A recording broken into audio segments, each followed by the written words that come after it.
The emergency lights flickered red across the empty corridors of Keldra Station.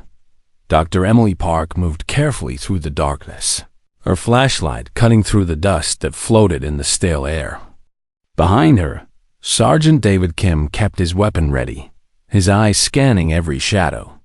Tech Specialist Amy Lee followed close, her scanner beeping softly as she recorded everything they found. The station had been dead for 3 months. Emily could tell from the layer of dust on everything, from the way the air recyclers had stopped working, from the silence that pressed against her ears like a heavy blanket.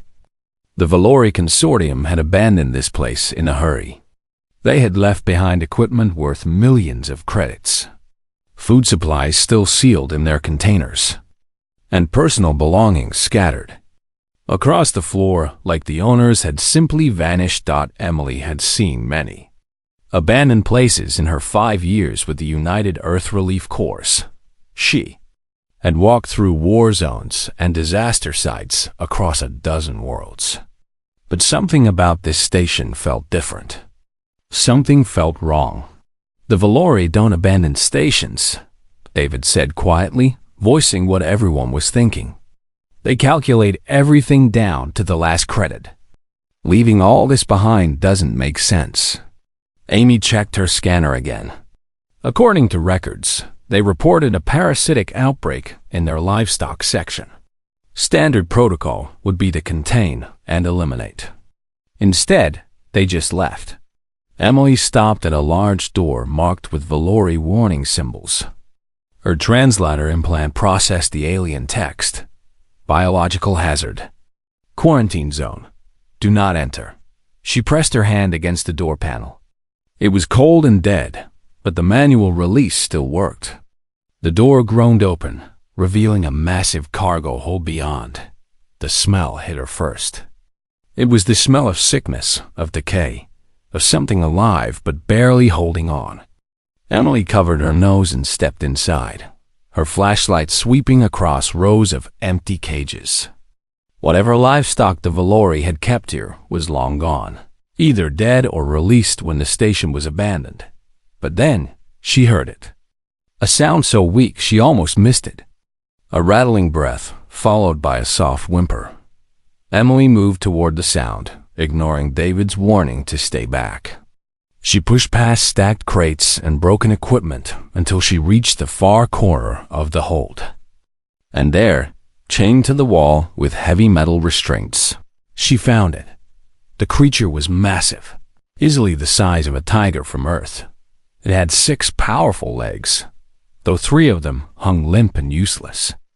Silver fur covered its body, but the fur was matted with blood and something else, something that moved beneath the skin.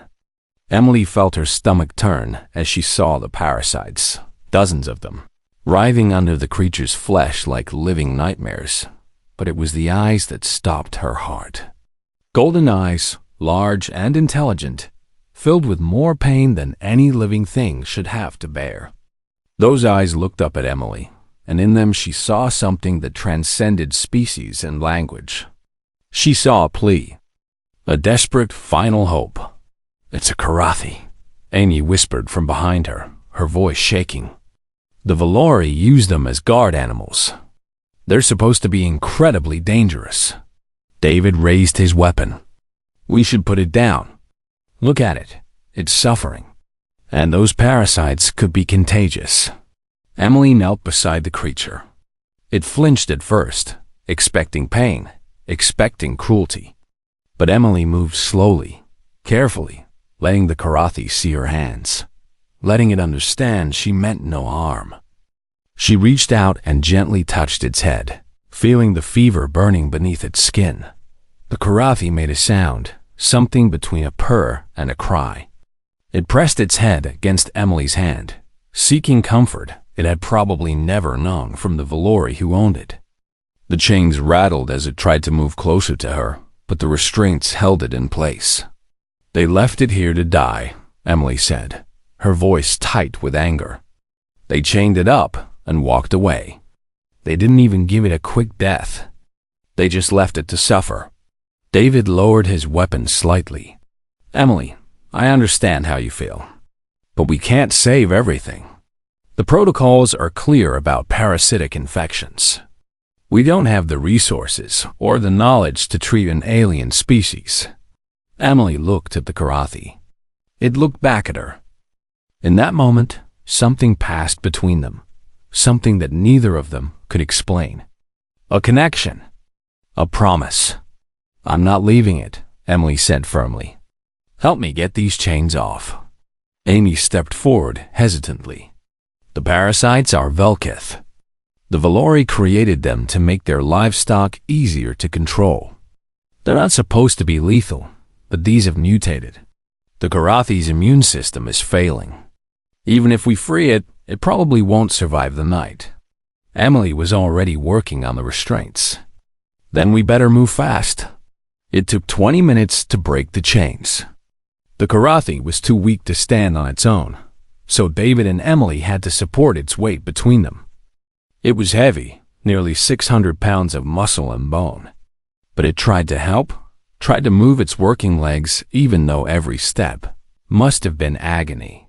They carried it through the dark corridors of the dead station, past the warning signs and quarantine markers, out into the docking bay where their shuttle waited. Amy ran ahead to prepare the medical bay, her earlier hesitation replaced by determination. As they loaded the Karathi onto the shuttle, Emily felt its head rest against her shoulder. It was still breathing, still fighting, still holding on to that small spark of hope that Emily had given it. I don't even know if this will work, Emily admitted quietly. I don't know if I can save you. The Karathi made a soft sound, almost like it understood. Its golden eyes met hers one more time before they closed, exhausted beyond measure. Emily strapped herself in beside the creature as David piloted them away from Keldra Station. Behind them, the abandoned outpost grew smaller and smaller until it was just another dot among the stars. The Valori had written this creature off as a loss, a problem to be abandoned and forgotten. But Emily Park was human, and humans did not abandon the helpless. They did not leave the suffering to die alone in the dark. It was not efficient. It was not practical. It was simply who they were. The shuttle broke through the atmosphere and headed toward the medical frigate waiting in orbit. Emily kept her hand on the Karathi's head, feeling its weak pulse beneath her fingers. Hold on, she whispered. Just hold on a little longer. Captain Brian Cho was waiting in the docking bay when the shuttle arrived. His face was calm, but Emily could see the tension in his jaw, the way his hands were clasped tightly behind his back. He watched as they carried the Karathi onto the medical frigate Mercy's hand, and he said nothing until the creature was safely in the quarantine medical bay. Dr. Park, he said finally, his voice controlled and even. Would you like to explain why you brought an infected alien predator onto my ship? Emily met his gaze without flinching. Because it was dying, Captain. Because someone had to help it. The Valori protocols clearly stated that all infected livestock were to be terminated. There's a reason for that, Doctor. Those parasites could spread to the crew. You've put everyone at risk for an animal that, according to our database, has a survival probability of less than 4%. 3.7%. The ship's Haven announced through the speakers. Based on current vital signs, parasite density, and organ failure progression, I calculate the Karathi will expire within 18 to 24 hours without immediate intervention. Captain Cho raised an eyebrow. You see? Even the I thinks this is hopeless. Emily turned toward the medical bay. Then I better get to work. The next 18 hours were the longest of Emily's life. She worked alongside Dr. Grace Yoon, the ship's xenobiologist, in a desperate race against time. The Karathi lay on the largest operating table they had, its massive body barely fitting in the space. Its breathing was shallow, its heartbeat irregular, its temperature climbing higher with each passing hour. The parasites were everywhere. Grace had counted over 200 of them burrowed beneath the creature's skin, feeding on its blood, releasing toxins that were slowly shutting down its organs. The Valkith were designed to make animals docile and obedient. But these mutated versions were killing their host instead. The Valori anti-parasitic compounds won't work, Grace reported, studying her scanner.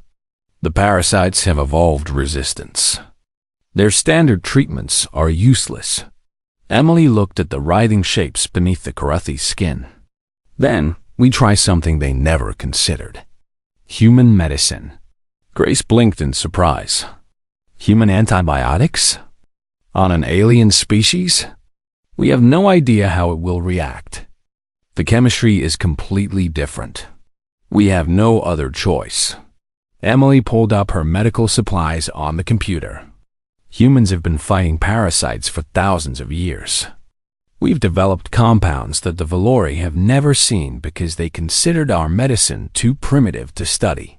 It was a gamble. A massive, desperate gamble. But Emily had learned long ago that sometimes the only way forward was through the impossible. She started with a modified version of ivermectin, adjusted for the Karathi's body weight and metabolism. Grace monitored the creature's vital signs while Emily administered the drug, both of them holding their breath as they waited for a reaction. For 10 long minutes, nothing happened. Then the Karathi's body shuddered, and the parasites beneath its skin began to slow their movement.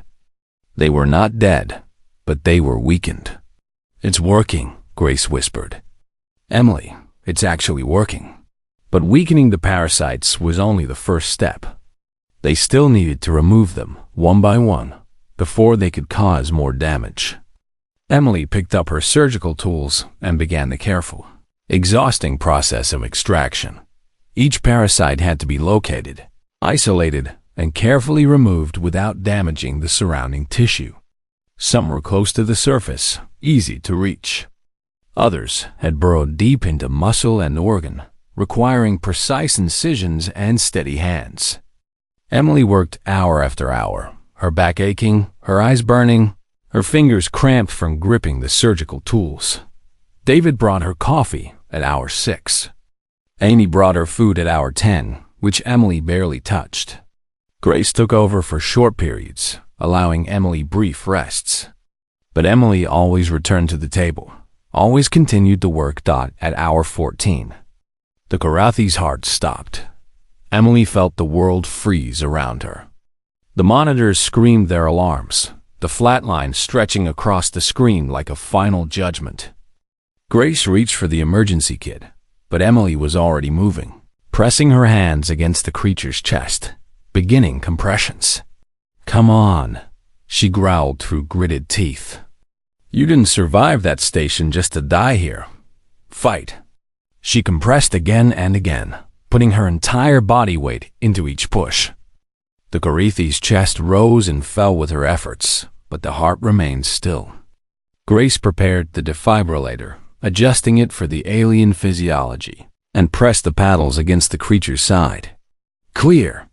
The shock made the Karathi's body jerk. The flatline continued. Again. Another shock. Another moment of terrible silence. And then, like a miracle, the heartbeat returned. Weak at first, irregular and struggling, but there, alive. Fighting. Emily collapsed against the operating table, tears streaming down her face. Grace put a hand on her shoulder, equally exhausted, equally relieved. "We still have more parasites to remove," Emily said after a moment, wiping her eyes. "Let's finish this." By hour 18, the last parasite was extracted. The Karathi lay still on the table, wrapped in bandages and connected to monitors that tracked every breath, every heartbeat. Its vital signs were stable for the first time since they had found it. Captain Cho appeared in the doorway of the medical bay. He looked at Emily, covered in sweat and alien blood, barely able to stand. He looked at the Karathi, sleeping peacefully for perhaps the first time in months. He said nothing for a long moment. "Haven," he finally spoke. "What is the current survival probability?" 42%, Captain. And rising. Cho nodded slowly. "Good work, Doctor." He turned and walked away. Emily sat down beside the Karathi and took its massive paw in her hands. The creature stirred slightly, its golden eyes opening just a crack. It looked at her, and despite the exhaustion, despite the pain, there was something new in those eyes. Trust. "I'm going to call you Shadow," Emily said softly, "because I found you in the darkest place I've ever seen. And because you're going to follow me out of it." Shadow made a small sound, almost like agreement, before closing its eyes again. Emily stayed by its side all night, watching the monitors, watching the steady rise and fall of Shadow's chest. The Valori had given up on this creature. They had calculated the odds and decided it was not worth saving. But humans did not make decisions based on odds alone. They made decisions based on hope, on compassion, on the belief that every life had value. And sometimes, against all odds, that belief was enough. 3 weeks passed aboard the Mercy's Hand, and Shadow grew stronger every day. The Karathi had gone from a dying creature barely able to lift its head to a powerful animal that could walk the corridors of the ship on its own 6 legs. The crew had been nervous at first, watching the massive silver predator move through their home, but Shadow never showed any aggression. Instead, the creature seemed fascinated by everything human, watching the crew work with intelligent golden eyes that missed nothing. But most of all, Shadow stayed close to Emily. Wherever she went, the Karathi followed. When she worked in the medical bay, Shadow lay beside her desk. When she ate in the mess hall, Shadow sat at her feet.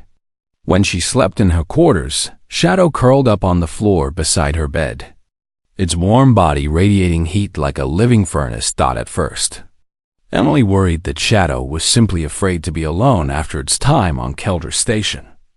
But as the days passed, she began to understand that something deeper was happening.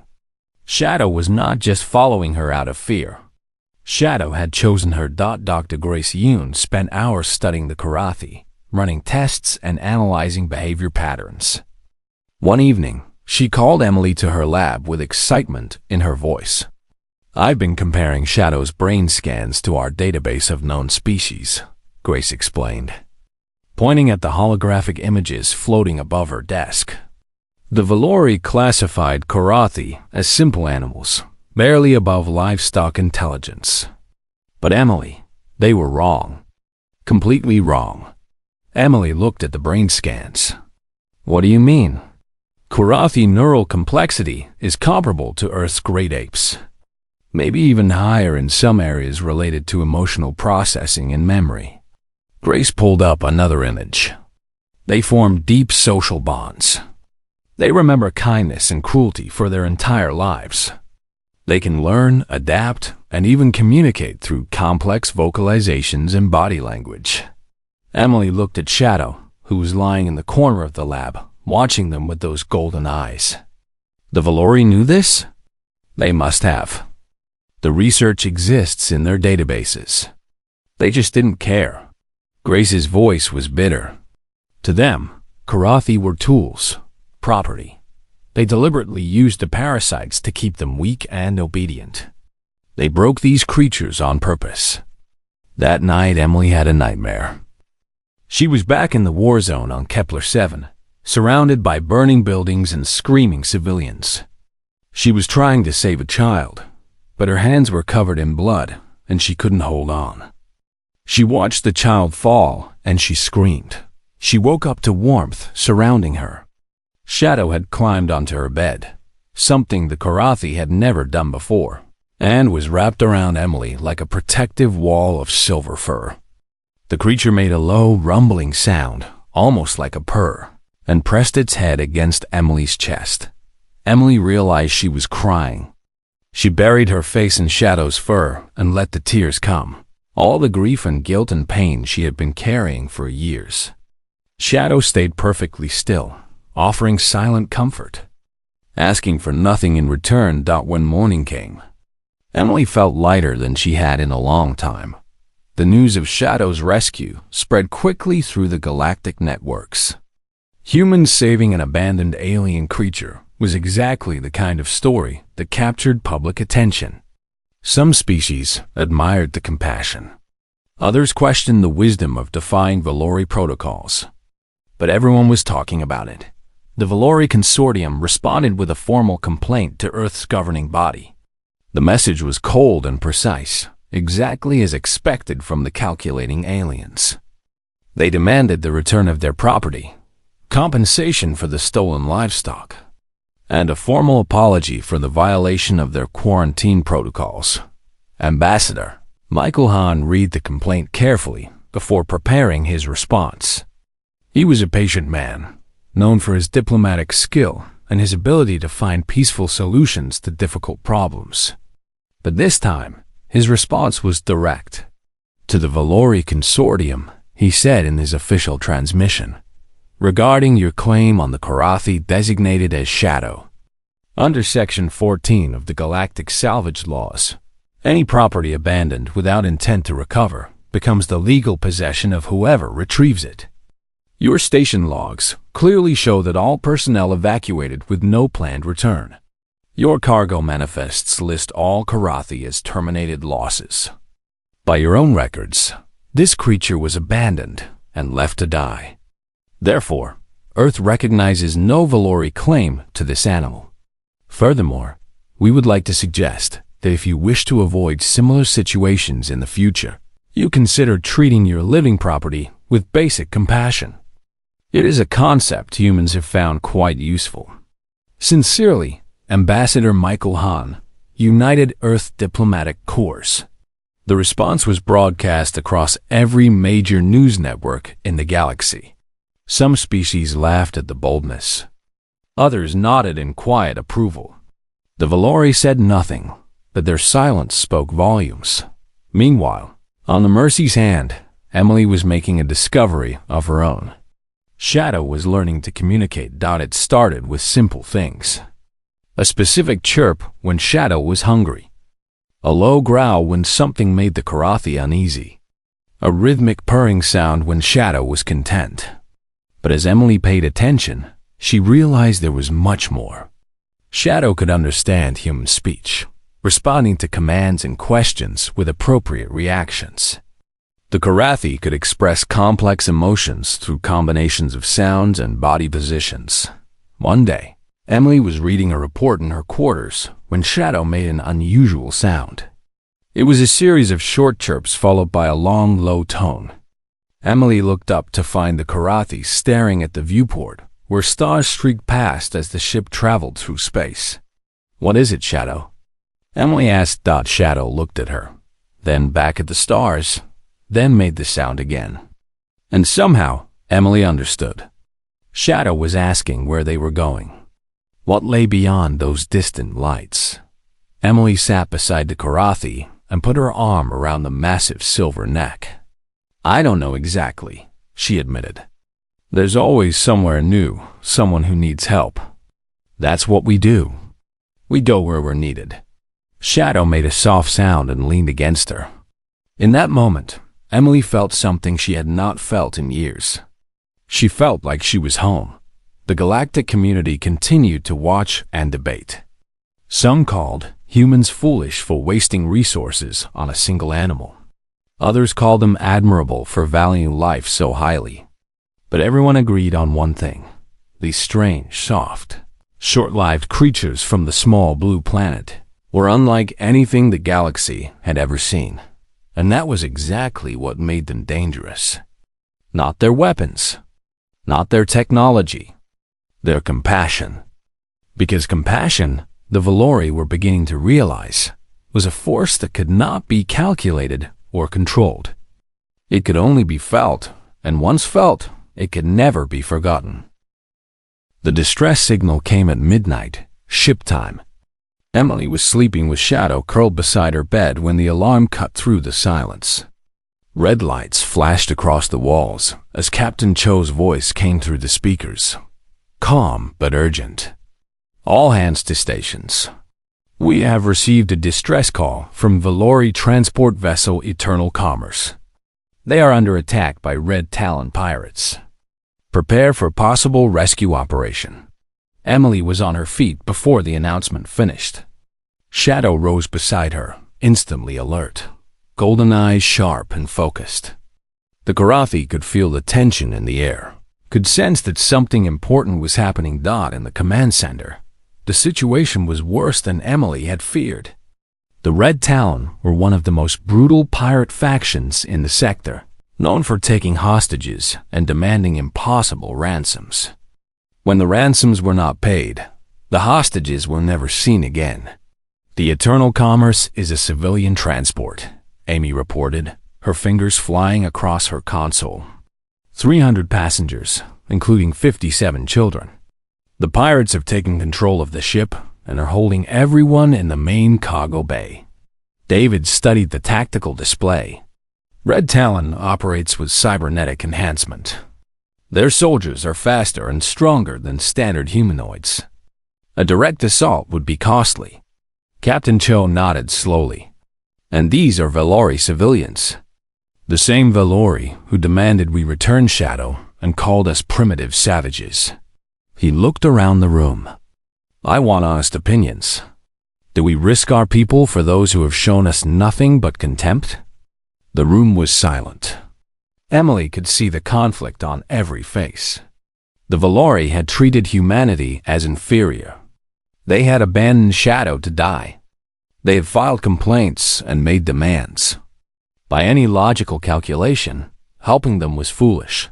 Emily stepped forward. We helped them. Cho raised an eyebrow. Doctor? We don't save people because they deserve it, Emily said firmly. We save them because that's who we are. The moment we start choosing who is worthy of rescue, we become exactly what the Valori think we are. We become calculated. We become cold. We stop being human. David nodded slowly. She's right. I didn't join the relief corps to make political calculations. I joined to help people. All people. One by one, other crew members voiced their agreement. Amy, Grace, the engineers, the pilots. Even the ship's cook raised his hand. Captain Cho looked at them all for a long moment, then smiled. Prepare boarding teams. We're going in. The assault on the Eternal Commerce was carefully planned but impossible to predict. Emily volunteered for the medical team that would enter once the pirates were neutralized. But as they approached the Valori ship, everything went wrong. The Red Talon had laid a trap. The moment the first boarding team breached the hull, hidden explosives separated the human forces into small groups. Communication was jammed. The careful plan dissolved into chaos. Emily found herself in a dark corridor with only her sidearm and her medical kit. The sounds of fighting echoed from somewhere ahead, but she could not tell which direction to go. She moved carefully, her heart pounding, her training keeping her focused. She found the hostages almost by accident. A locked door, muffled crying from the other side. Emily used her emergency override to open it, revealing a small storage room packed with Valori civilians. They stared at her with wide, frightened eyes, pressing back against the walls as if she were another threat. I'm here to help, Emily said softly, raising her hands to show she meant no harm. I'm from the human ship. We're getting you out. A Valori female holding two younglings tight against her chest spoke, her voice trembling. Why? Why would you help us? After everything our consortium has done to your kind? Emily did not have time to answer. 3 Red Talon pirates appeared at the end of the corridor, their cybernetic eyes glowing red in the darkness. They raised their weapons, and Emily knew she could not win this fight. She pushed herself in front of the doorway, shielding the hostages with her body. Well, one of the pirates said with a cruel smile. A human playing hero. How touching. Move aside, and we might let you live. Emily stood her ground. No, the pirate's smile faded. Then you die first. The shot never came. Instead, a roar shook the corridor, a sound so powerful that the walls themselves seemed to vibrate. The pirates spun around. and Emily saw something explode from a ventilation shaft above them. Shadow. 600 pounds of silver fury crashed into the pirates with the force of a falling meteor. The Karathi moved with speed that should have been impossible for something so large, claws and teeth flashing in the dim light. The first pirate went down before he could even raise his weapon. The second fired wildly, his shots going wide as Shadow twisted away. The third tried to run, but Shadow was faster. In seconds, all three pirates lay on the floor, and Shadow stood over Emily, roaring a challenge that echoed through the entire ship. The sound was primal, ancient, terrifying. It was the sound of a predator defending its family. Emily stared at Shadow in amazement. "How did you get here?" Shadow made a soft chirping sound, almost embarrassed, and nuzzled against Emily's shoulder. The answer was clear. Shadow had refused to be left behind. The Karathi had somehow found a way onto the assault shuttle, and had tracked Emily through the enemy ship using scent alone. The Valori civilians watched in stunned silence. The younglings, instead of being afraid of the massive predator, were reaching out with curious hands. Shadow lowered its head and made a gentle purring sound, allowing the children to touch its silver fur. "This is the creature," the Valori female whispered. "The one your people saved. The one our consortium wanted returned." Emily nodded. "This is Shadow." The female looked at the fallen pirates, at her children, touching the Karathi without fear, at Emily standing ready to protect them all. Tears formed in her large eyes. "We abandoned it to die, and it came to save our children." The rest of the battle was short. The Red Talon, hearing Shadow's roar echoing through their stolen ship, began to lose their nerve. Rumors spread among them of a monster hunting through the corridors, an unstoppable beast that could not be killed. When David's team finally broke through the jammed communications and coordinated a final assault, the remaining pirates surrendered without a fight. Emily emerged from the Eternal Commerce, with Shadow at her side and dozens of rescued hostages following behind. The Valori civilians were quiet, thoughtful. Their expressions changed from the cold arrogance Emily had always seen in their species. They had witnessed something that could not be calculated or explained. They had witnessed compassion, and they would never forget it. As the Mercy's hand pulled away from the rescued transport, Captain Cho found Emily in the observation deck. Shadow was asleep beside her, exhausted from the battle but content. "You know," Cho said quietly, "when you first brought that creature aboard, I thought you were going to get us all killed." Emily smiled. "And now?" Cho looked at Shadow, then back at Emily. "Now I think maybe the galaxy needs more people who refuse to give up on lost causes." He turned to leave, then paused. "Good work, Doctor. Both of you." Emily rested her hand on Shadow's head and watched the stars drift by. For the first time in a long time, she felt like they had done something that truly mattered. The footage spread across the galaxy like wildfire. Someone on the Eternal Commerce had recorded everything with their personal device. Shadow crashing through the ventilation shaft. The Karathi standing over Emily, roaring its challenge. The younglings touching Shadow's fur without fear while their parents watched in amazement. Within days, every news network in known space was playing the clips. Commentators debated the meaning. Philosophers wrote essays. Politicians gave speeches. But the image that captured the most attention was simple. A massive silver predator, once abandoned to die, now gently nuzzling the children of those who had abandoned it. The Valori High Council requested a formal meeting with Earth's representatives. This was unprecedented. The Valori never requested meetings. They sent demands, issued statements, made calculations. But they did not ask. Ambassador Rachel Song was chosen to represent Earth. She was older than Michael Hahn, with gray hair and calm eyes that had seen countless negotiations across dozens of worlds. She arrived at the Valori homeworld, expecting the usual cold formality. What she found instead surprised her. The council chamber was full, every seat occupied by the highest-ranking members of Valori society. They rose when she entered, a gesture of respect the Valori rarely showed to anyone. Elder Prime Vex, the leader of the council, stepped forward to greet her personally. "Ambassador Song," he said, his voice lacking its usual sharp edge. "Thank you for coming." Rachel inclined her head. "Elder Prime, your invitation was unexpected." "Much has been unexpected lately." Vex gestured for her to sit. "We've spent many cycles discussing the events aboard the Eternal Commerce. We have analyzed the data, reviewed the footage, calculated the probabilities, and we have reached a conclusion that troubles us greatly." Rachel waited, her expression neutral. "We were wrong," Vex said. The words seemed to cause him physical pain. "Not just about the Karathi. About everything. We built our civilization on efficiency, on logic, on the cold mathematics of survival. We measured value and productivity and discarded anything that did not meet our standards. We believed this made us superior." He paused, his ancient eyes heavy with something Rachel had never seen in a Valori before. "Regret. Your people showed us a different way," Vex continued. "You risked your lives for a creature we had thrown away. You fought to save our civilians when logic said it was not worth the cost.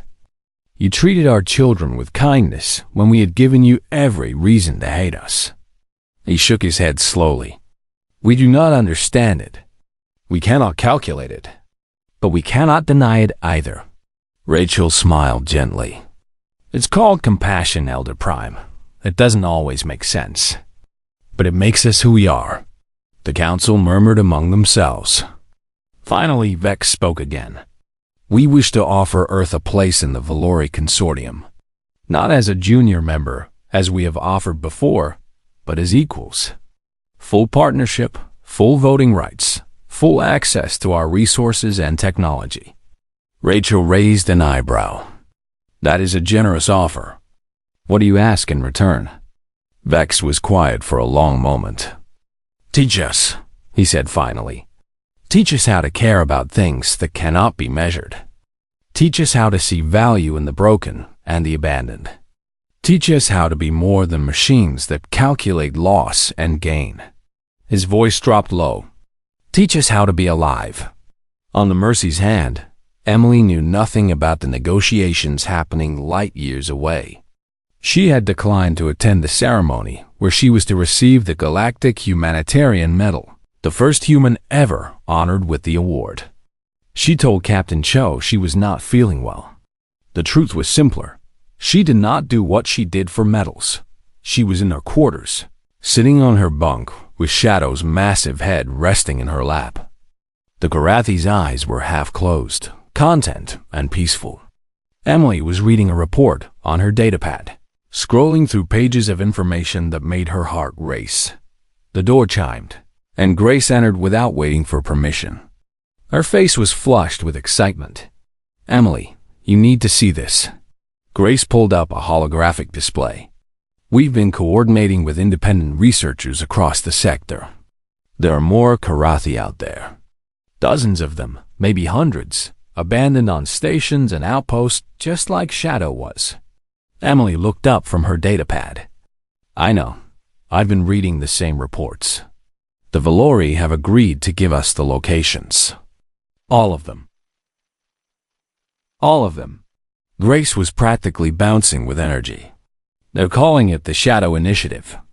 They want to help us rescue every single one." Shadow lifted its head at the mention of its name. The Karathi made a questioning sound. Looking between Emily and Grace, Emily set down her datapad and stroked Shadow's silver fur. "You hear that, Shadow? There are others like you out there. Others who were left behind. Others who are waiting for someone to find them." Shadow made a low rumbling sound. Not quite a growl, not quite a purr. Something in between. Something that sounded almost like determination. Emily stood up, and Shadow rose beside her. They walked together to the viewport, looking out at the endless field of stars. Somewhere out there, on abandoned stations and forgotten moons, more Karathi were suffering alone in the dark, waiting for help that the Valori had decided would never come. But the Valori did not make those decisions anymore. Humans did. And humans did not abandon the lost. Captain Cho's voice came through the ship's speakers. "Attention, all hands. We have received new orders from Earth Command. The Mercy's Hand has been assigned to lead the Shadow Initiative. Our first target is an abandoned research station in the Outer Rim. All personnel prepare for departure." Emily felt Shadow press against her side. The Karathi was watching the stars with those golden eyes, and Emily could swear she saw understanding there. Shadow knew what was coming. Shadow knew they were going to save others. "Well," Emily said softly, "looks like we have work to do." Shadow made a sound that could only be described as agreement. The Mercy's Hand turned toward the distant stars and began its journey. Behind them, the galactic community watched and waited, still trying to understand these strange creatures called humans. These beings who fought for those who could not fight for themselves, who loved things that logic said were not worth loving, who found strength and compassion when others found only weakness. The Valori had spent millennia believing that the cold calculation of efficiency was the highest form of civilization. They had built an empire on mathematics and logic. But now they were beginning to learn a different truth. Sometimes the most powerful force in the universe was not calculation or strength or technology. Sometimes it was simply the choice to care. Emily Park stood at the viewport with Shadow beside her, watching the stars streak past as they traveled toward the first rescue. She did not know what they would find. She did not know how many they could save. But she knew one thing with absolute certainty. They would try. They would always try, because that was what it meant to be human. And now, thanks to a single act of compassion, the galaxy was beginning to understand.